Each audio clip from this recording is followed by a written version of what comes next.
있는 강제 관리인데 이거는 여기서 한 개 정도 나올까? 어느 해는 안 나올 수도 있고요. 난이도가 낮죠. 그래서 오늘은 뭐 그냥 한 파트에 한 개 나올까 말까 하는 것들. 강제 경매와 달리 관리는요, 잘 쓰지 않습니다. 쓰지 않고. 첫째는 뭐냐면 이거는 한마디로 이제, 예컨대 그 물건이 안 팔려. 안 팔리거나 그런 경우도 있지 않습니까? 안 팔리는 거는 뭐, 또 하나는, 그 물건이 거기서 꼭 그걸 안 팔아도 그 건물에서 수익이 나와, 매달. 그죠? 그러면 거기에서 나오는 방이 한 20개인데 거기서 한 달에 500만 원이 나와. 그러면 그 매달 수익금을, 그죠? 지금 채무자가 A인데, 여기는 건물이 있는데, 고시원이 있다 그래요. 근데 12개는 항상 나와, 월세가. 50만 원씩. 그러면 600만 원 나오잖아요? 12개니까. 그러면 나는 600만 원씩 그냥, 한 1년 반 받지 뭐. 그래서 여기에서 나오는 수익금, 이 수익금을 내가 뺏어오는 거지.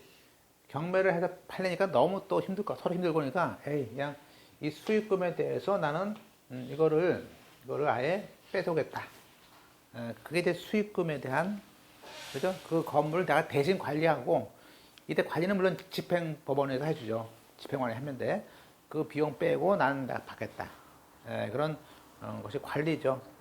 파는 게 아니고. 그래서 의의를 보시면 채무자의 소유권을 그대로 두고 채무자로부터 관리권과 수익의 권능을 빼앗아서 관리인으로 하여금 관리하고 수익만 나는 수익을 통해서 내 채권을 만족하면 그걸로 끝내. 그러한 집행이 강제 관리에 대한 집행입니다. 이건 주로 뭐 공동광업권 같은 거 라든지. 근데 이제 문제는 이제 우리가 물론 이때는 거기서 안 되는 것들 보시면요. 공동광업권은 왜 안 되냐면 이것은 조합 관계이기 때문에 안 되고요. 또 여기서는 뭐냐면 여기서는 수익권을 말하는 것이지, 즉 출자 지분, 이 출자 지분을 뺏는 게 아니에요. 출자 지분을 뺏는 것은 별도의 특별한 집행이 따로 있어요. 이건 지분이 아니고, 그래서 조합에 있는 지분, 또 광업자의 지분, 이 지분의 출자 지분에 대해서는 관리가 안 되거든요. 그것은 나중에 출자 지분을 뺏어온 거. 예컨대 만약에 A라는 사람이 어떤 금광업체, 광업체 같은 데다 투자했어. 그러면 이 출자 지분 2억 원을 빼고 싶어. 그러면 그 출자 지분에 대해서는 별도의 뭐 추심이라든지 하는 것이지, 그거는 아니다. 이건 그 밖에 집행이 따로 있습니다. 그 밖에 대항권 집행이 따로 있습니다. 또 우리가 선박, 거기에 등기할 수 있는 선박, 항공기, 자동차, 건설 기계에 대해서는 강제 관리가 안 됩니다. 이건 오히려 관리비용이 더 들어. 그죠? 그래서 우리가 강제 관리는 뭐만 됩니까? 부동산에 대한 것들만 된다. 이따 보시면 돼요. 그리고 이제 세 번째, 당연히 그 목적에서 나오는 직접적인 수익이 있어야 되죠. 그죠? 자, 여기도 마찬가지로 강제 관리 신청서를 냅니다. 사건 번호는 이제 우리가 보통 타경이 아니고 이건 타기 이렇게 됩니다. 즉 기타 집행이라고 봅니다. 자, 1번 따라서 강제 관리는 강제 관리 신청서를 내는 거다. 중요한 것은 박스에 있는 거, 수익을 지급할 부담하는, 여기 있는 사람들죠. 여기는 뭐 A1, A2 이렇게 수익을 줄 사람들, 그 제3자를 반드시 표시해야 됩니다. 수익을 부담하는 제3자한테 결정문을 다 보내요. 그래서 귀하의 월세는 나한테 주시오라고 이렇게. 그래서 그 지급의 내용을 쓰는 것들. 물론 관리인도 자기가 관리를 많이 하는 회사야. 그러면 자기 추천할 수 있어요. 추천. 그래서 추천 관리인도 있습니다. 자, 넘어가서 이런 강제 관리는요. 그 대신에 뭐 채권 신고라든지 그런 절차는 따로 없습니다. 또 파는 게 아니기 때문에 뭐 매각길이 없기 때문에 별도로 목록 같은 것도 낼 필요 없습니다. 자, 강제 관리에 대해서는 몇 가지 보겠습니다. 먼저 강제관리 개시 결정이 됩니다. 그러면 여기 예컨대 부동산에 대한 가압류를 합니다. 가압류. 그래서 가압류의 집행 방법으로서 우리가 강제 관리할 수 있습니다. 그죠? 그래서 우리가 이거죠? 내가 가압류에 기해서 본압류를 할 수도 있고요. 보세요. 그래서 가압류에 의해서 강제 관리됩니다. 좀 그런 뜻이죠. 그런 뜻이에요. 그래서 거기에 가압류에 따른 강제 관리 방법도 있다. 물론 이 강제 관리도 등급에 기재를 합니다. 그래서 처분 금지가 됩니다. 그래서 압류를 합니다. 그래서 처분자는 강제 관리가 되면요, 그거에 대한 처분 행위를 하지 못하는 것이 원칙이지만, 물론 그 제한을 어긋나지 않는 도로에서 양도나 저당권도 됩니다. 2번이 제일 중요하죠. 수익의 처분 금지다. 따라서 채권자는 법원을 통해서 강제관리 수행을 해주세요라고 요청하는 것이고, 채무자는 거기에 대한 그 이용과 관리권을 있습니다. 또 관리가 필요할 때는요, 아예 관리인에게 점유를 넘겨줘야 되는 의무도 있고, 또 관리인의 사무에 대해서 간섭하거나 또 수익을 막 팔아치거나 양도할 수가 없습니다. 당연히 제함자로부터, 그 임차인들로부터 수익을 받을 수가 없죠. 당연히 그죠? 제함자는요, 자, 그러면 거기에 매달 수익을 지급하는 제3자가 있어요. 임차인들. 자, 그 사람들은 강제 관리 개시 결정이 온다면은, 채무자한테 주면 안 됩니다. 오로지 관리인한테 줘야 됩니다. 4번에 또 수확하였거나 수확할 과실과 이행기에 이른 과실도 그것도 수익이죠. 단하죠. 그러니까 나번에 강제관리 개시 결정은 제일 중요한 게 수익을 줄 사람, 즉 제함자에게 반드시 그 송달이 돼야 됩니다. 그 제함자에게 송달되는 것이 효력 발생 요건입니다. 일일이 다 송달시켜야 됩니다. 그죠? 자, 집행 방법, 아까 봤던 것이고요. 자, 절차. 일단 관리인을 임명한다. 누가 합니까? 법원을 통해서 법원이 강제관리 개시 결정을 하면서 동시에 관리인을 임명을 합니다. 물론 채권자가 추천권이 있습니다. 또 심지어는 좀 규모가 클 때는 신탁회사라든지 은행이라든지 그 밖에 관리 업체에서 관리할 수도 있죠. 다만 이제 관리인은 집행법원의 보호적 기관이니까 거기서 나오는 수익 같은 것을 받아서 주는 거다. 물론 이 관리인이 또 사고 칠 수 있으니까 관리인에게 일정한 보증을 제공하고 들어오도록 할 수 있습니다. 이런 조문이 잘 나오고요. 관리인을 자를 수도 있습니다. 그래서 우리가 물론 정당한 사유가 있을 때 법원의 허가를 받아서 사임을 할 수 있고, 또 이 사람을 해임할 수도 있습니다. 다만 이 양의 그 사람을 자를 때는요, 항상 사람을 자를 때는 뭐죠? 그 사람을 신문을 하여야 합니다. 그런 것도 다 그래요, 신문을. 사망에 관리인이 스스로 사임하거나 해임했을 때는 그 법원 사무관 등이 압류 채무자, 채권자, 심지어 저 끝에 채무자 외에도 수익을 주는 사람한테 통지해야 되죠. 혹시 돈을 또 그죠? 이제 준비가 생기니까. 자, 관리인은 뭐 합니까? 당연히 돈 받는 거죠. 수익의 주십니다. 그래서 관리인은 제3자에 가서 이제 돈 주세요, 나한테. 그래서 수익을 추심할 권한이 있습니다.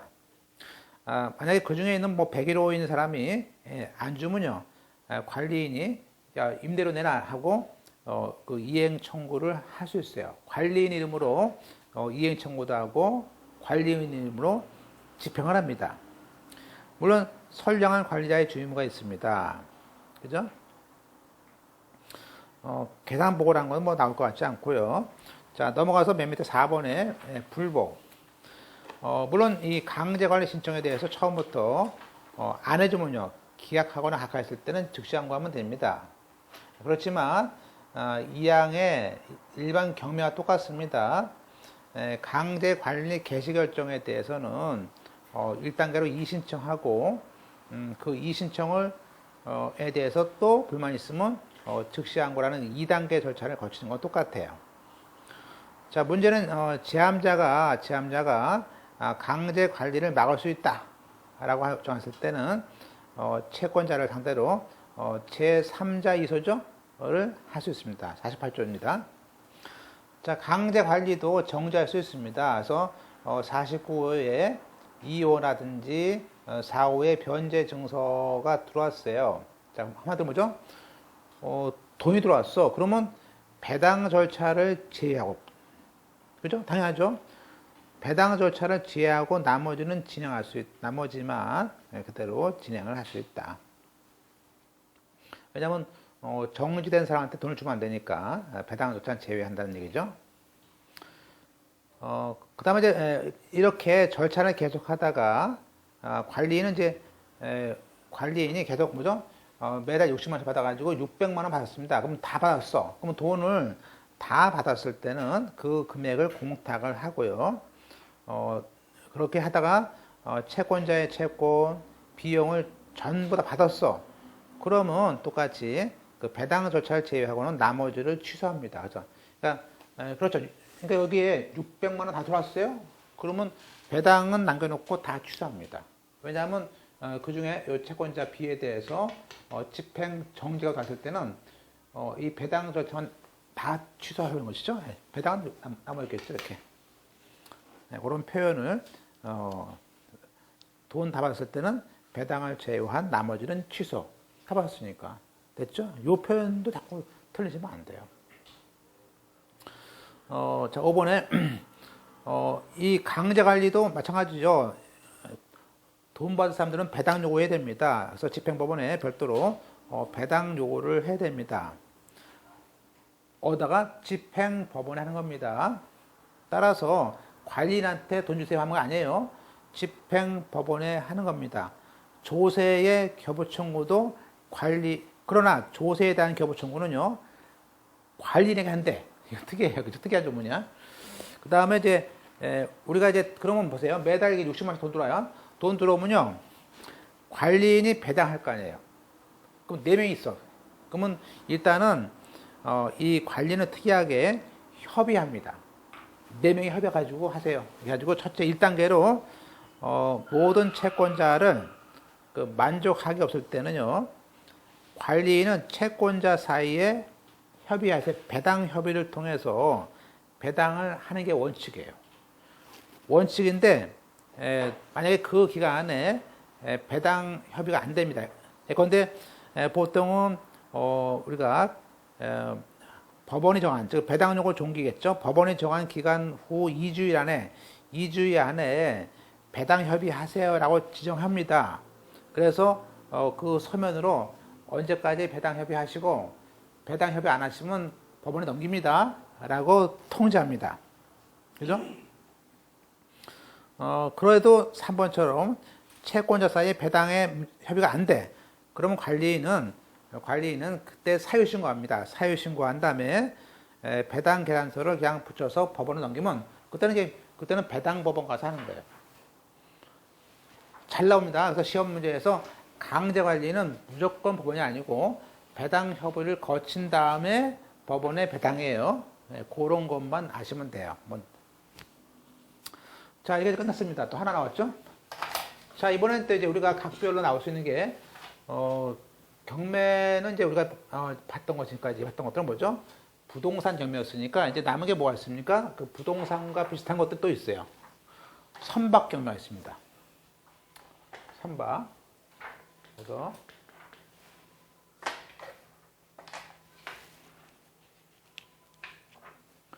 선박. 우리가 이제 이 선박 경매고요. 주변에 선박 등 그런데 선박 있고 또 뭐가 있을까요? 제일 많은 게 자동차가 또 있었겠죠. 그리고 건설 기계가 있겠죠. 그죠? 뭐 그런 것들. 그래서 근데 이제 시험 문제는 선박하고 자동차가 나옵니다. 그죠? 나오는 게 그렇게 나와요. 그래서 일단 선박은 우리가 등기할 수 있는 선박을 말합니다. 등기할 수 있는 선박. 그래서 우리가 그 선박 집행은 자, 채무자가 선박 가지고 있어. 선박이 있어. 그래서 그러면 등기할 수 있는 선박이 있다면 거기다 압류할 수 있잖아요. 그래서 현실적으로 선박 등기가 안 됐더라도 등기할 수 있는 선박은 돼요. 선박 등기라는 것은요. 자, 선박 등기는 민법, 그러니까 일반 부동산과 달리 대항 요건입니다. 대항 요건이야. 그리고 우리가 등기할 수 있는 선박은 좀 규모가 있어야 되니까 톤수로 20톤. 그러니까 통상의 기선은 20톤 이상이고요. 뭐 범선 같은 것들은 1000톤 넘는 거. 부선 100톤. 그래서 보통 이제 우리가 한 20톤 넘는 것들은 다 등기가 20톤이 안 되는 것들. 자, 20톤이 안 되는 것들은 선박을 보자. 등기가 안 돼요. 물론 미등기 됩니다. 미등기가 되고요. 대한민국에 있는 선박이어야 되고, 또 채무자 명의로 등기할 수 있다는 것을 이제 붙여야 되고요. 다만 이제 우리가 이런 말을 해요. 선박 등기법상 요건 되면요. 외국 선박도 압류할 수 있어요. 그죠? 그죠? 심지어는요. 건조 중인 게 되게 많겠지. 여기서 건조란 말은 뭐 엄청 큰 거 보통 그럴 수 있죠. 그죠? 그래서 이 건조 중인 선박도 우리가 보통은 이제 우리가 그죠? 선박이 아주 큰 것들이 있을 거 아니에요. 그죠? 몇백억씩 하는 것들. 그러면 다 돈이 필요하죠. 그럼 우리가 보통 일반적으로 이 토지나 건물은 등기가 돼야지 여기다가 설정해 주죠. 즉 보존 등기 된 다음에 돈 빌려주는 거 아닙니까? 근데 그러면 선박 못 줘요. 선박은 보통 선박 지는데 보통 10년, 20년 걸리니까 이미 돈이 필요해. 그래서 선박 등기 없이 등기하자는 상태에서 돈 대출이 들어가. 대출 이렇게. 그래서 거기 보시면 우리가 아직 등기가 안 되어 있는 건조 중인 선박에 대해서도 얼마든지 대출 저당권 다 됩니다. 그런데 이게 미완성이니까 아직 선박 등기가 안 된 거죠. 그래서 우리가 특별하게 소유권 보존 등기 없이요. 선박 저당권 등기만 인정해요. 선박 저당권 등기가 따로 있어. 그죠? 그리고 완성되면 나중에 소유권자가 그 소유권 보존 등기를 나중에 해. 이렇게 합니다. 그죠? 그러면 아까 20톤이 안 되는 것도 뭡니까? 그거는요. 일명 소형 선박입니다. 이 소형 선박 같은 거 많죠, 요즘에. 레이저 같은 거, 그래서 그것은 소형 선박은 자동차로 봅니다. 그러니까 그것은 선박이 아니고 자동차 등에 관한 법률이 따로 있어요. 자동차 등, 육지에 있는 거하고 물 위에 있는 거 나누는 것처럼 마치 이건 자동차 등에 관한 집행이라는 조문으로 따로 그리가요. 이해하셨죠? 그런 거 마시면 되고. 그러면 우리가 20톤이 안 되는 것들은 어떻게 합니까? 그것은요, 그것은 유체 동산 집행입니다. 그죠? 따라서 집행관이 땅채 붙이고 하는 것처럼 똑같이 파는 거예요. 그런 얘기고요. 만약에 채무자 이외에 제3자가 가지고 있는 선박이 있습니다. 그때는 이건 특이한 것은 제3자가 가지고 있는 선박은요, 집행할 수가 없어요. 그죠? 그래서 이것은 우리가 경매가 될 수 없습니다. 그때는 그 선박을 인도해 주세요라는 인도 청구권을 압류한 다음에 선박을 나한테 뺏어 와서 집행을 해야 됩니다. 2단계 절차가 인도 청구를 한 다음에 직접 인도 받은 다음에 집행할 수밖에 없습니다. 자, 세 번째 또 선박은 특이한 것은 항해 준비를 완료한 선박은 떠나야 됩니다. 그렇죠? 준비 다 완료했고 물건 다 있고 사람 다 있어. 근데 거기서 집행관이 다 내리시고 압류합니다. 이거 안 돼요. 그렇죠? 그래서 거기 항해 준비가 완료하고 된 선박과 속구는 압류 금지입니다. 특이한 것은 그렇더라도 항해 준비에 위해서 필요한 채무일 때는 준비가 완료된 경우도 그렇지 않대요. 압류할 수 있대요. 그런데 기름값 넣는데 돈 안 줘. 그럼 못 떠나 그런 거지, 그죠? 하여튼 그러한 그 좀 특이한 종목이 있기 때문에 선박을 내요. 꼭 냅니다. 근데 뭐 우리가 아마 인천이라든지 뭐 이렇게 부산이라든지 그런 쪽 계신 법무사분들은 잘 아시더라고요. 아시는데 뭐 서울 쪽 이렇게 육지 사람들은 뭐 그죠? 거의 없죠. 그다음에 4번에 선박 지분도 있죠. 선박 같은 경우도 뭐 같이 이 선박에 대해서 예컨대 A1하고 A2가 이게 얘가 뭐 2억 투자하고 얘가 5억 투자했어. 그럼 뭐죠? 그러면 7분의 2, 7분의 5 아니에요? 지분이 있죠, 지분. 그러면 거기에 투자한 지분에 대해서 압류하면 안 됩니까? 거기 보세요. 선박 지분에 대한 압류는 물건이 아니죠. 그러니까 그것은 지분은 출자 지분이니까 출자 지분은 그 밖의 재산권에 해당해요. 그래서 이 그 밖의 재산권이라는 지평이 따로 있어요.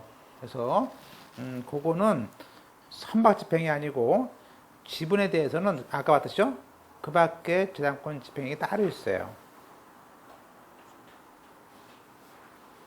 그죠? 넘어가겠습니다. 물론 이제 똑같죠. 제목은 선박 강제 경매 신청서죠. 좀 티 한번 보겠습니다. 자, 선박 강제 경매 신청서에는 일반적인 거 다 쓰는데, 뭐 채무자가 누군지 다 쓰는데, 선박에 어디 있는 거 써야 돼요. 선박의 현재 정박항이 누구고, 선장이 누구고, 현재지가 어디 있는지 써야 됩니다. 정박항, 선장, 현재지. 이 세 가지 써야 되고요. 첨부 서류는 당연히 채무자가 소유자인 경우에는 내가 소유자로서 점유하고 있다는 것을 가져와야 되고, 그죠? 그렇습니다. 그러니까 선박이 현재 임대를 해서 임차인이 타고 다니는 것은 경매 신청 안 됩니다. 그건 뺏어와야 되기 때문에 안 됩니다. 두 번째, 채무자가 선장일 때는 선장의 지위 증명서를 내라 되어 있고요. 선박 등기부등본 내면 되겠죠. 자, 관할 법원이 중요하죠. 관할은 이게 거기에 선박에 대한 집행은 어디다 합니까? 하는 압류 당시에 선박에 있는 곳 또는 그 법원에 그 선박에 있는 소재지 주입니다. 그죠? 그래서 지방법원인데요. 전속관할입니다. 그러면 여기서 선박에 있다는 것은 뭐냐면 정박을 하고 있는 곳이다. 세 번째, 그러니까 선박이 지금 인천에 없고 부산에 있어. 그럼 부산까지 가야죠? 예, 다르죠? 있는 곳에 가야 되니까. 또 세 번째는 경매 개시 결정 당시가 말하는 것이고, 그럼 만약에 경매 개시 전에 압류를 했어요. 예컨대 보통 선박은요, 어디 보세요. 선박이라든지 자동차는요. 예컨대 전화해가지고 압류할게 가요. 그럼 이 사람들은 떠나요. 얘들은 움직이는 애들이란 말이에요. 움직일 거 아니에요. 움직이는 애들. 막 돌아다니니까 사실은 이 등기를 하기 전에 먼저 묶어놔야 돼. 차는 바퀴에다 묶어놓잖아요. 뭐냐, 이렇게, 그죠? 배는 여기다가 묶어놓는 거지. 그죠? 이걸 못 움직이게. 핸들을. 그래서, 보시면 거기에 나오죠? 따라서 거기에, 그 언더라인에 보시면 사망에, 경매 전에 아예 감수와 보존 처분을 합니다. 그래서 조타수 같은 것다가 묶어놔요. 못 움직이게. 그죠? 그게 제일 중요해요. 따라서 그때는 그 감수를 한 거기다가 해야 됩니다. 그죠? 물론 이 관할 위반이면요. 자, 보세요. 관할 위반은 무조건 경매 절차에 취소 사유입니다. 별 치시고. 관할 위반은 경매를 취소를 하여야 한답니다. 할 수 있다가 아닙니다. 전속관할이니까. 그래서 우리가 관할 위반은 경매 취소예요. 다섯 번째, 그렇지만 보세요. 만약에 이게 압류를 했는데, 자, 압류한 상태에서 떠났어, 배가. 그러면 우리가 그때 선박이 있는 관할법원으로 옮길 수 있습니다. 내가 지금 인천에서 했는데 얘가 밤새 도망쳐가지고 거제도 갔어. 그럼 사건을 경남 쪽으로 옮기죠. 전라 쪽으로 옮기겠죠. 예. 그러니까 이송할 수 있습니다. 이송할 수 있어요. 그 다음에 불구할 수 없고, 자, 일단 경매는 똑같습니다. 경매 개시 결정을 해서 선박 등기부에 올리는 거거든요. 근데 이제 문제는 뭐냐면요. 이 선박을 막 도망다니니까 이 선박은 선박의 신분증이 나갈 수 있는 선박 국적 증서를 뺏어놔야 된단 말이에요. 그래서 우리가 법원은 경매 개시 결정을 하면서 경매 개시 결정과 동시에 직권으로 집행관한테 선박 국적 증서 그 밖에 선박에 필요한 문서를 선장으로부터 받아와라. 한마디로 뺏어와라라고 명령을 그 안에 같이 들어있어.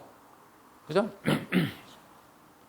그게 이제 우리가 수치 제출 명령 제도입니다. 뺏어오는 거죠. 그래서 집행관이 가서 선박 국적 증서를 받아왔죠.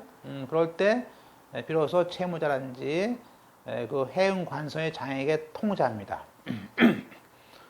그러니까 얘가 돌아다녀도 뭐죠? 그게 없으면 잡히겠죠. 돌아다니다. 세 번째, 자, 펼치시고. 그러면 압류는 언제 발생합니까? 대선 세 가지입니다. 자, 보세요. 두 가지죠.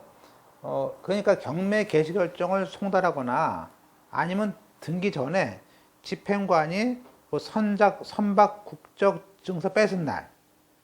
예컨대 송달은 5월 7일이고 뺏은 날은 5월 2일이야. 그럼 5월 2일 날에 압류가 된 거예요. 압류가.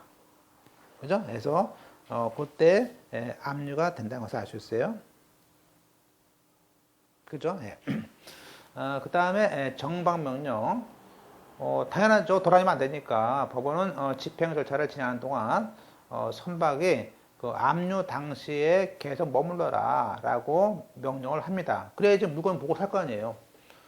물건을 팔려면 물건을 팔 거 아니에요. 그 다음에 이제 나머지는 쭉 가서, 자, 세 번째, 이제 실무상은 세 번째죠. 3번이 제일 많겠죠. 실상은 선박 집행을 하기 전에 선박 국적 증서를 먼저 뺐습니다. 도망다니니까. 그러니까 압류 등기를 해봤자 뭐합니까? 돌아다니면 끝나는 거니까. 그래서 우리가 1항에 우리가 선박을 집행하기 전에 실상은 그 전에 선박 국적 증서를 받지 않으면 집행이 고난하지 않습니까? 그래서 선적이 있는 곳을 관한 지방법원은 에다가 신청해서 먼저 신청을 합니다. 뭐죠? 채무자에게 선박 국적 증서 등을 집행관에게 인도하는 뭐죠? 한마디로 인도 명령 신청을 먼저 합니다. 그러니까 우리가 선박이나 자동차는요, 우리가 경매 개시 결정을 물론 해서 등기부에 올리겠죠. 올리는데 그 전에 뭐예요? 뺏어놔야 돼요. 그래서 먼저 인도 명령 신청을 먼저 한 다음에 뺏어 놓은 다음에 그 다음에 신청을 나중에 해요.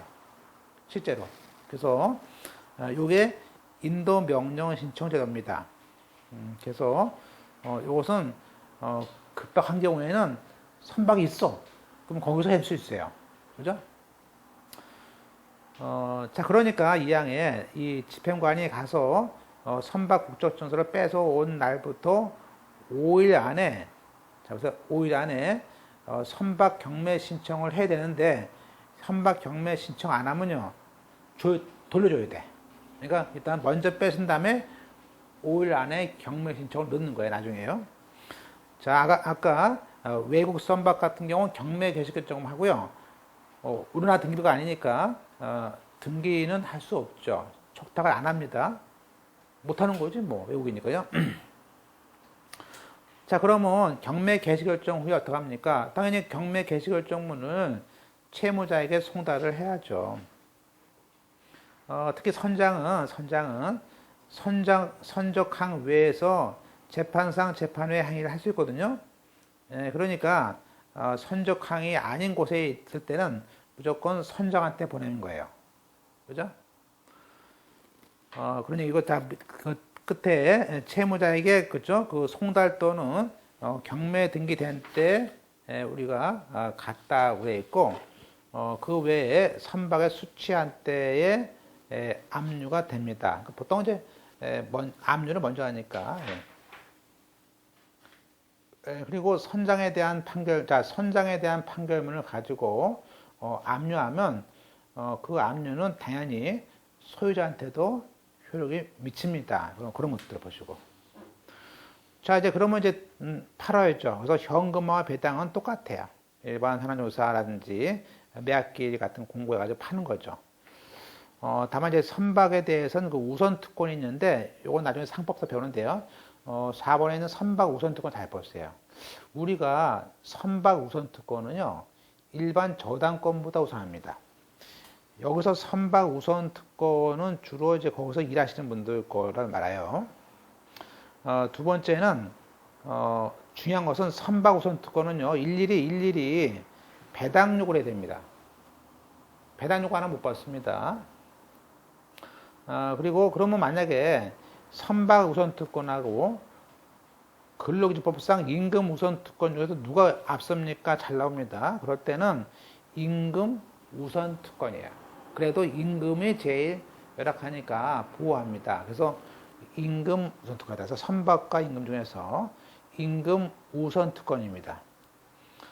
자, 우리가 선박 우선 특권은 그 대신에 상법상 이게 1년 이내의 제척 기간이에요. 그래서 우리가 그 1년이 지나가니까 빨리빨리 하라는 얘기시죠. 그 다음에 감수 보조는 넘어가겠습니다. 자, 6번도 판결을 보고요. 자, 보세요. 자, 선장에 대한 판결. 주로 뭐죠? 주로 이제 구조를 해요. 어떤 A라는 선박이 화재가 났습니다. 화재가 나요. 옆에 있던 B, C라는 선박들이 이걸 구조하잖아요. 그럼 이 구조료에 대한 거 받을 거 아니야, 돈은. 그죠? 그래서 우리가 그때 이 구조에 대한 선박에 대한 것이 뭐 5천만 원 들었다. 그러면 그거를 판결을 받아가지고 판결에 의해서 선박을 압류할 거 아니에요. 그러니까 이건 사실은 이 선장에 대한 판결이지만 당연히 그 물건인 소유자에게 미치는 거죠. 이해하셨죠? 예. 그러다가 이제, 그럼 보세요. 그러면 이제 소유자가 자르겠지, 선박을. 그죠? 그러잖아요. 그러면 보세요. 그럼 판결 받은 다음에 그 경매 신청 전에 선장이 바뀌었어. 선장이 바뀌었을 때는, 그때는 승계 집행문을 받으면 된다. 자, 그러면 우리가 선장에 대한 판결 받은 다음에 우리가 선장을 상대로 집행을 한 것이 아니라 직접 선박 소유자를 채무자로 하는 경우가 있습니다. 그럴 때는 바뀐 것이니까 선박 소유자로서 승계 집행을 받습니다. 그러니까 됐죠? 물론 우리가 그렇지만 자, 이미 선장에 대한 판결을 집행, 다시 한번 압류한 뒤에 선장이 바뀌어도요, 이때는 승계 집행을 안 받습니다. 다시 한번 우리가 A라는 그 선장한테 받았어요. 근데 바뀌었어 나중에 B로. 그러면 A에서 B로 이렇게 승계 집행 받는데요. 그게 아니고 A한테 경매를 놓았어요. 압류된 다음에 압류가 5월 3일 날 했는데 7월 3일 날 요 A에서 B로 선장 바뀌었어. 그러면 우리가 압류된 뒤에 선장은요, 승계 집행 안 받아요. 그냥 진행해요. 그죠? 그래서 뒤에 배웠는데, 그래서 우리가 맨 끝에 별치시고, 압류된 뒤에 소유자나 선장 바뀌었을 때는 승계 집행문이 필요 없다. 그 얘기는 집행 제한이 미치지 않습니다. 자, 5번이 중요하죠. 선박 운행 허가. 자, 우리가 선박은 주로 영업용이 있잖아요. 택시처럼 버스처럼 똑같아요. 그러니까 영업용상 필요하거나 또 그 밖에 또 어떤 경우는요, 그 선박에 가야 돼요. 그 지역에 그게 어떤 수단이야. 그러면 우리 그렇게 영업상 필요나 그 밖에 상당한 이유가 있을 때는 당연히 뭐죠? 채무자가 신청하겠지. 그래서 채무자가 신청해서 선박 운행 허가 신청을 낼 수 있어요. 선박 운행 허가 신청. 그럴 때는 마음대로 하는 것이 아니고 법원에서 채권자라든지 채무가 매수 신고인이 들어왔다면, 심지어 매수인이 들어왔다면 동의를 받아야죠. 그래서 운행 허가할 수 있습니다. 됐죠? 물론 그 운행 허가할 때 운행의 목적과 기간과 수역, 도망갈까, 그죠? 어디 튈까봐 적당한 제한을 붙이는 건 뭐 당연히 뭐 할 수 있을 것 같고요. 자, 1번 선박 운행 허가에 대해서는 즉시 항고할 수 있죠. 안 됩니다. 그래서 뭐 이렇게 할 수 있어요. 물론 그러니까 시험 문제에서 선박 운행 허가는 즉시 항고 기간이 다 끝나고 다툼이 끝나야 되기 때문에 확정돼야만이 효력이 있습니다. 그런 말을 해요. 그래서 우리가 시험 문제에서 우리가 전부 명령하고 또 선박 운행 허가는요 확정이 필요해요. 그죠? 각각 나왔던 문제야, 그죠? 두 번째는 자 근데 선박이 정말로 관할 구역으로 도로 와야 되는데 도로 오지 않고 다른 곳으로 떠났어. 그러면요, 이 사건을 그쪽으로 옮겨서 경매를 진행합니다. 왜냐면 다시 또 왔다 하느니 비용이 많이 들어와, 비용이죠? 그래서 이송합니다. 자, 문제는 뭐냐면요, 선박이, 자, 경매를 했는데 선박의 소재가 판명되지 않거나 또는 아예 외국으로 국외로 갔어. 칠레로 갔어, 칠레로. 그러면요, 경매를 취소합니다. 경매 취소합니다. 요래서 뺏어놔야 되는 거예요. 그죠? 예. 자, 6번에 취소. 자, 취소는 이제 우리가 첫째, 관할 위반 취소가 잘 나오죠? 관할 위반이 판명되면요, 직권 취소입니다. 직권 취소야. 두 번째, 잘 나오죠? 우리가 예를 들어 채무자가 49조 2호나 4호, 즉, 돈을 내고 하겠죠? 그런데 49조 2호, 4호 정지나 또는 변제 증서를 내고 압류 채권자, 배당 요구 채권자, 또 집행 비용에 대해서 충분한 보증을 내요. 충분한 보증을 내고 언제요? 매수 신고 전에 냈다면 법원은 배당조차를 제외한 나머지는 취소해 줍니다. 어차피 돈이 들어왔으니까, 그죠? 그죠? 그러니까 배당은 남겨놔야지. 아직 돈 죽겠으니까. 물론 이제 채무자가 신청 취소에 대해서 안 받으면 다시 직장과할 수 있습니다. 자, 또 하나는 아까 선박 국적 증서를 넘겨받지 못해도 취소합니다.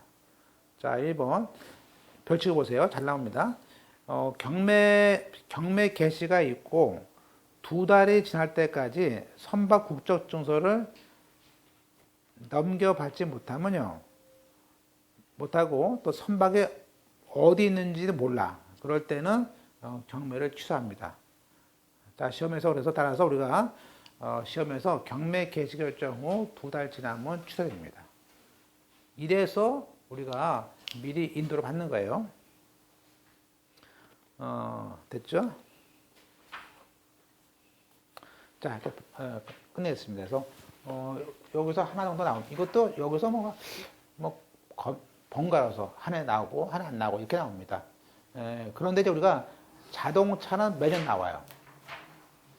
한 개 나와, 한 개. 그래서 뭐 이렇게 여기는 그냥 좀 약간 편하죠. 어려운 건 아니에요. 어려운 건 아닌데 이번에 좀 꼼꼼히 보셔야 되는데 하여튼 또 이것도 뭐 어렵게 나오면요. 왜냐면 여기도 또 어렵게 나오면 안 나오는데 이거는 어차피 여기 있는 것만 공부하시고 그 외에 나오면요. 같이 틀려요. 같이 틀리는 거지. 뭐 여기 깊이 할 필요 없어요.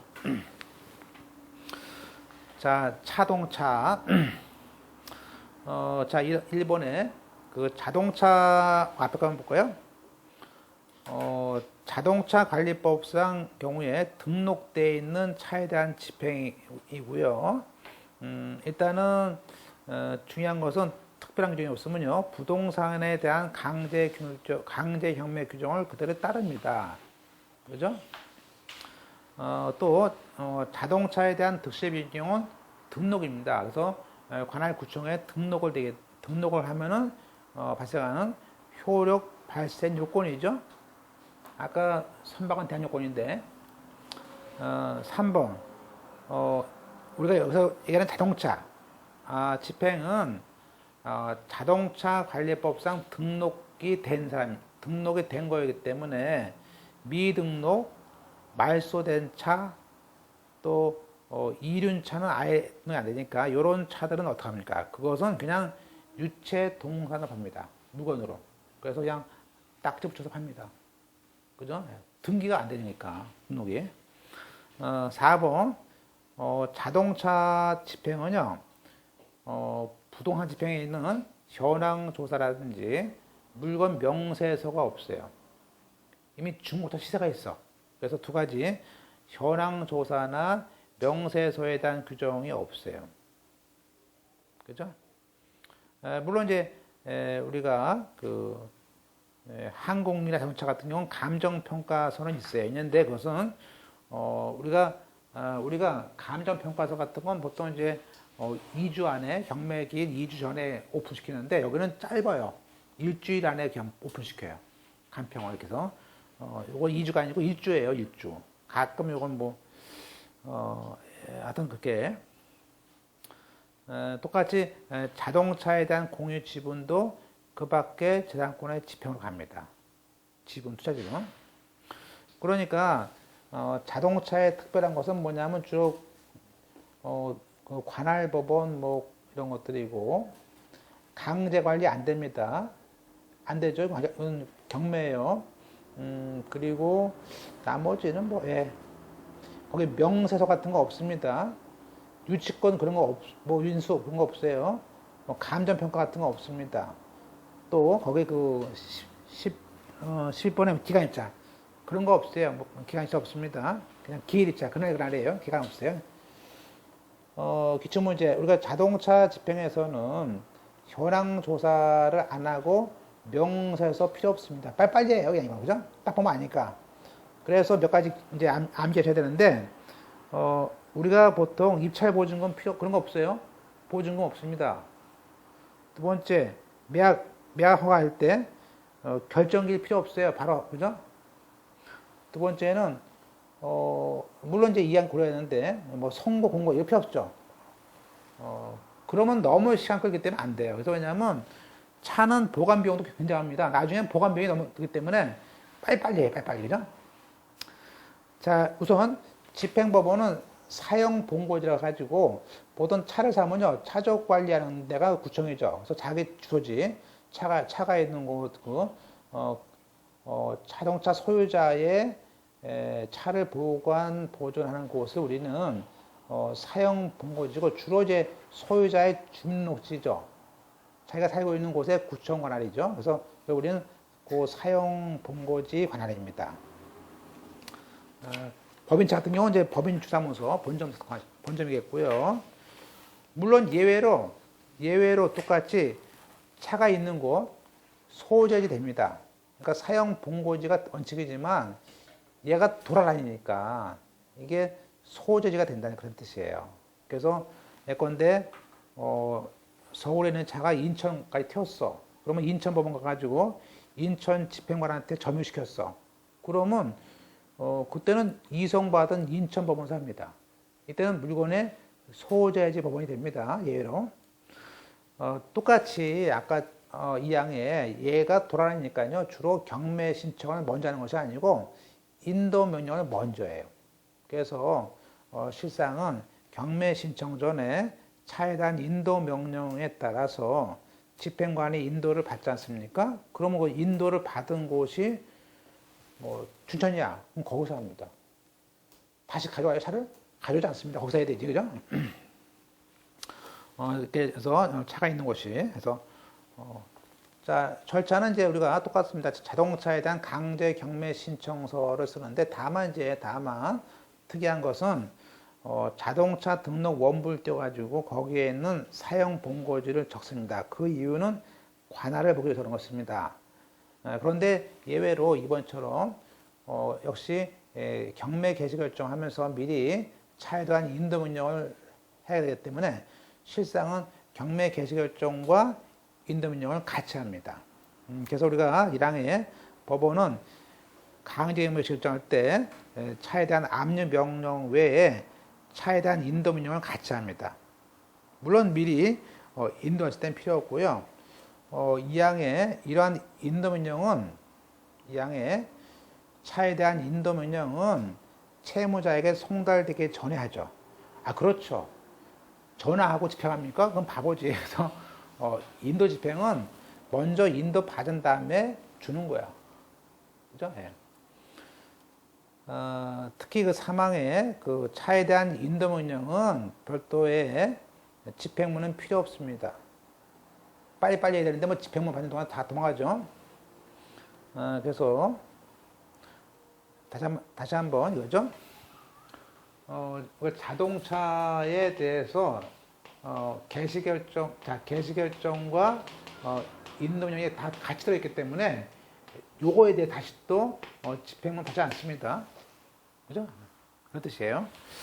그 다음에 집행 기간도 제한이 없습니다. 다만 펼치시고 사망 끝에 똑같이 선박과 똑같아요.